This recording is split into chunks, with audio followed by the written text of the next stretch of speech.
വൈകുന്നേരങ്ങളിൽ ചായൻ്റെ കൂടെ നല്ലൊരു മുരിഞ്ഞ സ്നാക്കും കൂടി ആയാലോ, പ്രത്യേകിച്ച് ഈ ഒരു മഴ സമയത്തൊക്കെ അല്ലേ. ഇതുപോലെ ഒരു ഗ്ലാസ് ചായയും ഇതുപോലെ ഒരു കടിയും കൂടി ഉണ്ടെങ്കിൽ അടിപൊളിയായിരിക്കും. വ്യത്യസ്ത രുചിയിലുള്ള ഒരു സ്നാക്ക് തന്നെയാണ് കേട്ടോ ഇത്. അപ്പോൾ നമുക്കത് എങ്ങനെയാണ് റെഡിയാക്കി എടുക്കുക എന്നുള്ളതൊന്ന് നോക്കാം. അപ്പോൾ ഇതാ നമ്മൾ റെഡിയാക്കി എടുക്കാൻ ഇതിലേക്ക് കാര്യമായിട്ട് വേണ്ടത് നമ്മുടെ ചക്കക്കുരുവാണ്. ഇപ്പോൾ ചക്കയുടെ സീസൺ ആണല്ലോ, ചക്കയൊക്കെ പഴുത്ത് എല്ലായിടത്തും കുരുവും കാര്യങ്ങളൊക്കെ ഉണ്ടാവും. അപ്പോൾ അത് നമ്മൾ വെറുതെ കളയേണ്ടത് ഇതുപോലെയൊക്കെ ഉണ്ടാക്കി കൊടുക്കാം. ഇത് ചക്കക്കുരു വെച്ചിട്ടാണ് ചെയ്തതെന്ന് ഒരിക്കലും പറയില്ല കേട്ടോ ഇത് കഴിക്കുന്നവർ. അപ്പോൾ ഇവിടെ എല്ലാവരും കഴിച്ചപ്പോൾ ആർക്കും ഇത് ചക്കക്കുരു ആണെന്ന് മനസ്സിലായിട്ടില്ല. ഇനി നമുക്ക് ഇതൊന്ന് വേവിച്ചെടുക്കണം. അപ്പോൾ അതിനായിട്ട് കുക്കറിലാണ് ഇട്ട് കൊടുത്തിട്ടുള്ളത്. ഞാനൊരു 10-30ഓളം ചക്കക്കുരു എടുത്തിട്ടുണ്ട് കേട്ടോ.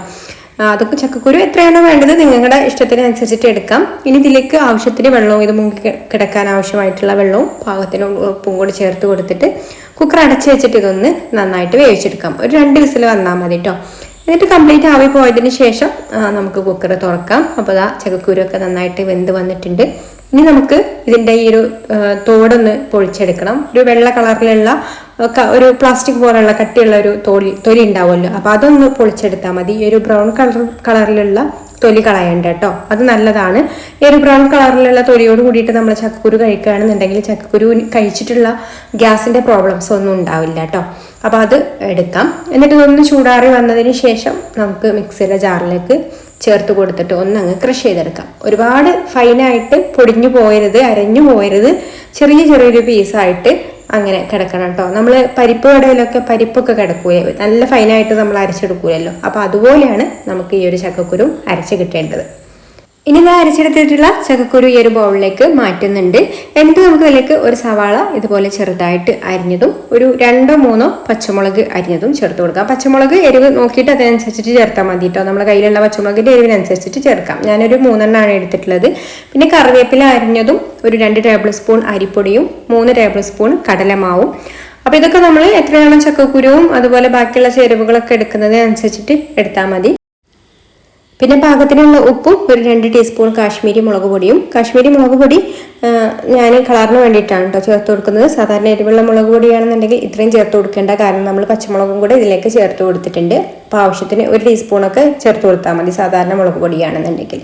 ഇനി ഒരു 1/4 ടീസ്പൂണ് കായപ്പൊടിയും 1 ടീസ്പൂൺ ഇഞ്ചി വെളുത്തുള്ളി ചതച്ചതും കൂടെ ചേർത്ത് കൊടുത്തിട്ട് ആദ്യം നന്നായിട്ടൊന്ന് കുഴച്ചെടുക്കാം.